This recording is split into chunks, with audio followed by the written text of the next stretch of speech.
earlier, you said after the game on Saturday that you thought that it was a clean charge call. Now that you had the chance to look at film, do you still feel the same way? Well, I don't know about on that particular call at the time. I obviously thought that, but now I can talk to you about a lot of other calls I don't agree with. But in that particular instance, I think the spin when he spun, there was contact, and I thought the spin was there. But like I said, there's a lot of other calls I can talk about that I wouldn't agree with. Is Eve healthy at this point, and how did you feel Josiah did in his first game back? Is Eve healthy right now? You know, he struggled a little tendonitis in his right knee, and he hasn't done much. You guys saw him; he didn't do much in practice for a couple of days. But he's such a tough kid that he'll keep fighting it. And I thought Josiah, for the most part, not being able to do much the last couple of weeks, went out and was okay. Some of the things that he didn't do, it's just really probably not playing. He needs to play now and he will do it.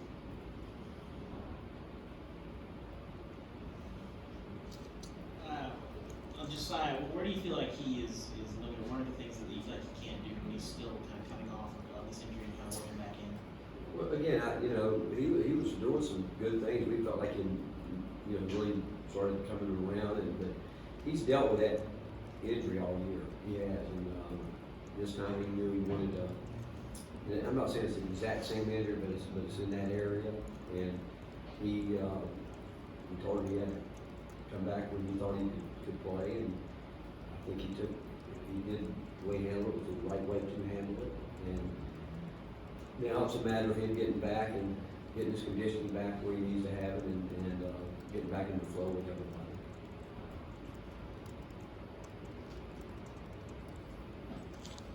Coach, not trying to harp on the kid, but Jordan Valley, I mean, the only senior on your team, it's late, and it doesn't look like he, wants to step up and own that moment in the way like Lawante would.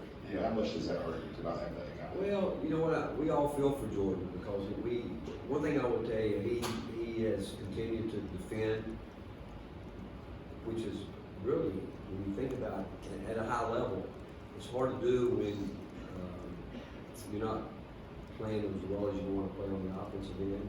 I mean, it normally goes just like I can tell you the other day, we missed two different players missed a free throw and went down, and almost right after that broke down on the defensive end where they, I think, had that, they didn't let the missed free throw go and go down. They weren't as locked in as they needed to be, and give up a play on the defensive end. For a guy that has struggled as much as he hasn't done that on the defensive end. And to be honest with you, we all keep thinking sooner or later it's got to happen because obviously he's having his worst shooting year that he's had since he's been here. And so we just hope it happens, because he's doing what he should be doing, and sometimes it can become a mental block. We do everything we can to try to get him to understand it when he's open, he's got to shoot the ball, and we just ask him to take good shots, rhythm shots, and he needs to see a couple of them go in, and hopefully he can get it. You've done a pretty good job of avoiding turnovers the last few games up until Saturday. How much of a concern was the 20 turnovers? Is that a product of South Carolina's defense, or? Some, but not. John Fulkerson's travels, those had nothing to do with their defense.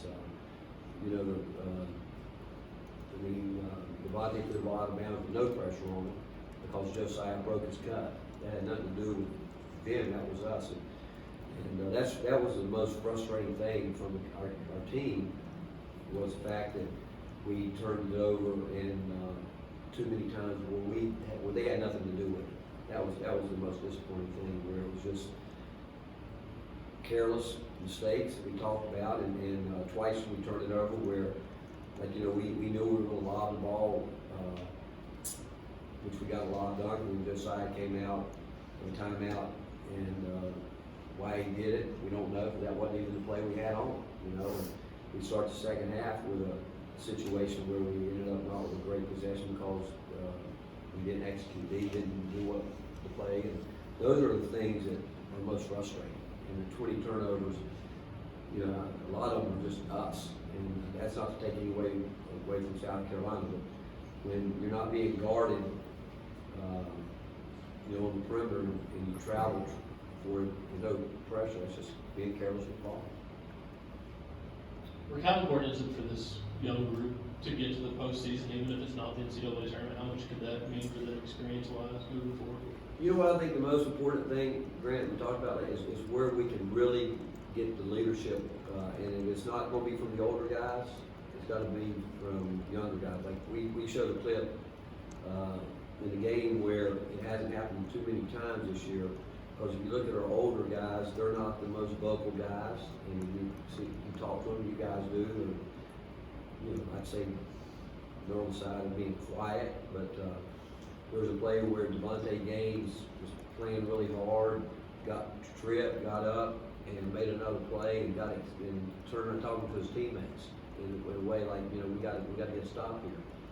That's what we're lacking, and we got to get that. And I don't care if it comes from, if the sophomores have to step up and do it, or the freshmen, they got to do it. And but we that's where, as we continue this year out, that's the one thing that I like to think that we can get some momentum somewhere that building for the future, but with this team. And so we challenged our older guys yesterday about that. You know, where's it going to come from coming down the stretch? And we've got a lot of opportunities right here in front of us, and we've told them there's not a game on our schedule we can't win. But we're going to have to. You can't turn the ball over 20 times, but once you do that, I mean, you're almost having to play near perfection to win the game. And you give a team an extra, 20 possessions, and we missed some key guys missed some free throws. That guys that we think can make shots. Those are the things that, again, you don't want to go into any game thinking you got to be perfect. But if you're going to turn it over 20 times, you got to darn near be perfect. You're going to win, and so that goes back to what we're talking about, the leadership, and I'm not thinking about, we want to be in postseason, we do. Right now, we've got to worry about Vanderbilt and get ready for that, and then the next one after that. And we always think about postseason, don't get me wrong, we always think about it. We know what goes into it, and it's winning games, and that's, you got to win games. You just mentioned Vandy, what did you see from them over the last couple of weeks? I think Jerry's done a great job. I really do. When I watch him, I think his players have improved. You know, they're obviously they went through a period where they were in a shooting slump, and it hurt them. But you look at, there's not one guy on their team that hasn't improved since we played. And again, I think that's a sign of terrific coaching and players that want to be coached. And they made it hard on everybody they played. They obviously beat LSU, and they were undefeated, #1 in the league, and they had Kentucky down at halftime, and they're close, like everybody. They're there, and so you got to be ready to play. It's plain and simple. And they have the ability. They proved they can. Even though they got the one win, but they played everybody tough, and I guarantee when they sit down and watch tape just like we do, they show the what ifs, things that they can certainly fix, and I'm sure that's what he and his staff's trying to do. Rick, the Gaines moment that you mentioned, what are some of the things that you've done or can do this season to try and draw that out of guys that are naturally quiet, besides sort of saying like we need this and pointing to moments that you've liked? Well, when you talk about it, it's not. I don't want anybody to. I don't like any of the phony stuff. I don't like that. It's just simply it could be coming down the floor. Like I'll give you a great example. I thought Coach Long was terrific coming down the stretch Saturday. I mean, I watched him out there talking to his teammates when they were on defense, and I thought that, again, nothing crazy. It was just that, but during the game going on, you're aware of what needs to be. And it's not just you. You're talking to your teammates. And Folke has done some of that. I mean, he's gotten to where he out of bounds play the other day. He called it. And what I'm talking about is, people pretty much know when that clock gets down under 10, we're going to probably switch, all ball screen and switch. But the first half, we have no problem with it. The second half we do, because the first half we're down there, they can hear us. But you'd be amazed how much we've talked to our guys about somebody's got to be, players should be knowing the shot clock. They got to be on the defensive end as much as on the offensive end. And the guy, when you go up to set a ball screen, it can happen randomly, but somebody, when they're away from us, needs to be communicating. And that's the leadership. It's, you know, when you know your players, like we know each other well enough to know when the guy's body language, you may be struggling a little bit here or there. And like I made a comment to Eve during the game, hey Eve, coaches don't think you got it right now. And just like that, he flipped it and became much more aggressive. It's just little subtle things that where players should be thinking about their teammates more. And that's getting out of your comfort zone a little bit. And I don't think there's one guy on our team that would bark back at a guy if somebody told him, man, you need to play harder, you need to do this, you need to do that. And to me, that's the beginning of what the kind of leadership. It's not the rah-rah stuff, it's just the things, the comments that need to be said when players are talking. And it's really more difficult than you think getting guys to talk throughout the game. The best teams you play against are the ones that are communicating the whole time. We still have guys that little subtle things that we want to do, just that you have to, adjustments you have to make that we're not getting from one or maybe one guy. And that's where, again, someone needs to be saying, hey, you got to, we moved our offense up higher. You got to get up here. Things like that. And that's the type of leadership that we're not getting. Jalen Johnson had been playing well for a couple of games, and then he played 13 minutes against South Carolina. What was he lacking on Saturday night? Again, I told you, all these guys will be based on production, effort, what we think. You know, Jalen missed a shot, he went down, and we had one assignment on one of those players that we're never going to go under, and we did. And we have Devontae's been playing well. Josiah comes back in, which obviously, you know, Jalen got those minutes when he wasn't playing. And but everything we do with all these guys on page is based on production. And what's difficult for players is you look out and you say, well, this guy makes a little bit, you know, he gets a little bit more rope than this guy. And it all goes back to what we see every day in practice.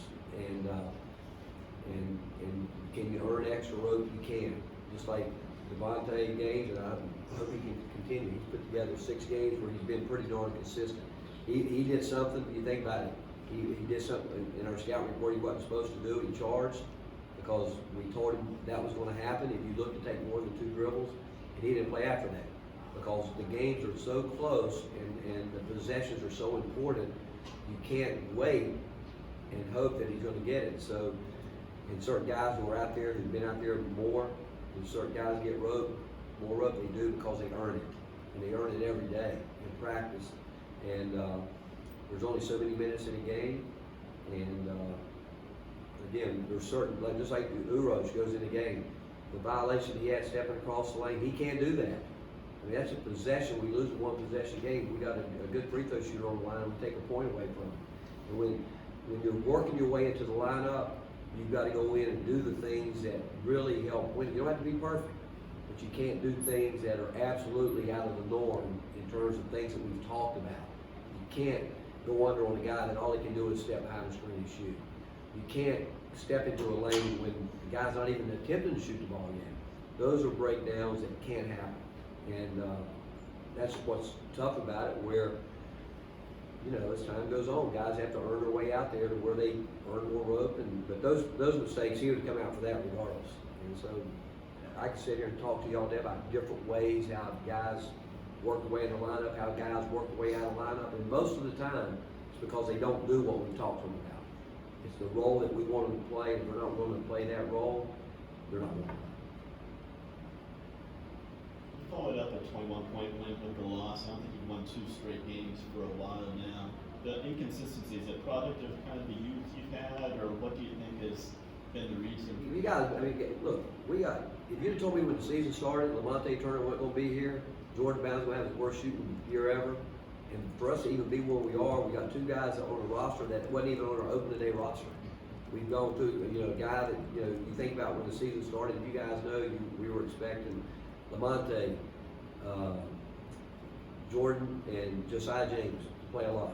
All 3 of those have had, one's no longer with us, one's having as tough a year as he's ever had, one's been hurt from the start. And for us to be where we are, I'm really proud of these guys. I really am, and the fact that we had a guy that had 3 days of practice and has done a tremendous job. Euros set out all year to come in. just like Saturday, we had to start over again. And I think a lot of teams go through these things, and I don't think anybody feels sorry for you. I can only tell you what we've gone through. I could go back to the games that when like right after Christmas, we were a team that looked, I mean, we were just a shell of what we started. We're just trying to get it back together and think that a guy comes on campus with like Santiago, I don't know where we would be without him right now. I don't. I have no idea, but to be able to continue to fight back and still be in the thick of it, I think is a real compliment to these guys. I mean, I think it really is. And knowing that, again, we're not talking to them about being young, because I think when these guys have played enough minutes right now that we're in it. Like I go back Saturday, you know, we had, John Fulton had 6 turnovers. You don't expect that from him. I don't know, that might have been his career high. I think, well, I don't know. I mean, that's a lot of turnovers from a post guy. Eve had 2 that had nothing to do with the defense. You just want, those are, it's the older guys that in these games this time of year that have got to really, you can't travel.